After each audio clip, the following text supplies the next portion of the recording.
आपट्याच्या झाडाचं महत्त्व आणि दसऱ्याचं कनेक्शन फार जवळचं आहे। आपट्याचं महत्त्व असं आहे की हे औषधी झाड आहे।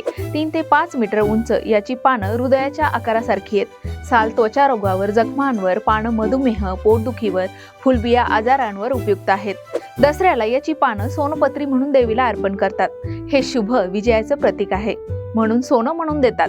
दसऱ्याला आपट्याची पानं सोनं म्हणून वाटतातही। तशी पुराणात कथा सांगते की कुबेराने कालिदासाला सोन्याची पानं दिली, त्याने पत्नीला ती भेट दिली। ही परंपरा समृद्धी, चांगलं भाग्य, नाती मजबूत करण्यासाठी आहेत। दसऱ्याच्या आनंदात वाईटावर चांगल्याचा विजय साजरा करतो। मात्र याची संख्या कमी झाली आहे। हो, जंगलतोड, शहरीकरण, दसऱ्याच्या दिवशी पानं फांद्या जास्त प्रमाणात तोडल्यामुळे आपटी कमी होते, बीज नीट वाढत नाहीत। यामुळे पुण्यात 2012ला कारवाई झाली, पण धोका कायम आहे। पुढच्या पिढीला तरी हा औषधी ठेवा, सांस्कृतिक महत्त्व जपणारं झाड आपण सर्वांनी जपायला हवं। यासाठी घरी, शाळेत, रस्त्यावर आपटी लावा, शाश्वत पानं गोळा करा, जागरूकता, संरक्षण करा।